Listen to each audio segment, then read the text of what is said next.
So with that, we're going to move on. We did have one person arrive here today wishing to testify in person. That is Nicole Zaagman, wishing to speak in opposition to the bill from the Kent County Farm Bureau. Ms. Zaagman, you can begin when you are ready. Thank you for joining us today. And if you can just hit the red button at the end of the stalk there, you'll be set to go. That makes things There a you little go. bit better.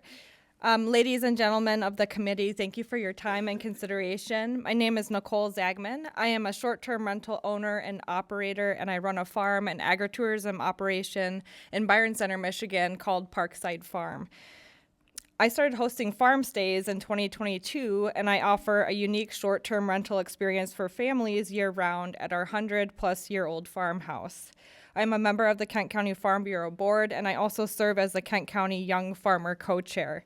Kent County Farm Bureau recently held a legislative breakfast in Grand Rapids, which was well-attended and a time of productive conversation.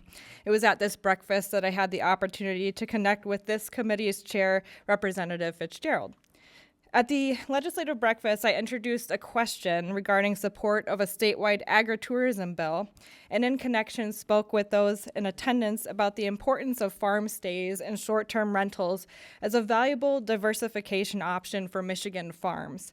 I was able to bring up Bill 5438 in the midst of these conversations as well. I hope to share an alternative perspective in regards to Bill 5438 and short-term rentals that are located on agriculturally zoned lands used for farm stays. With the agriculture industry facing numerous challenges across the state and increasing labor and production costs, farmers are looking for ways and new opportunities to supplement income through agritourism.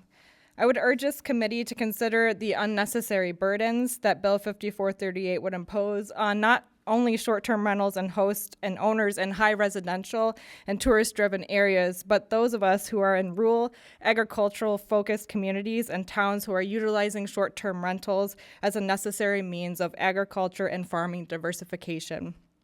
After being briefed on Michigan Short-Term Rental Association or MISTRA's recent testimony, I too would not support the bill in its present state. I would be in favor of no additional taxes for local hosts and limited state regulations.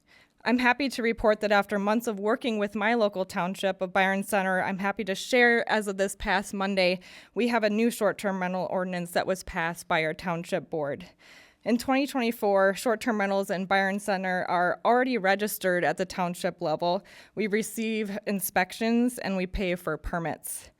We are already currently paying applicable 6% occupancy and use tax and 5% county excise tax.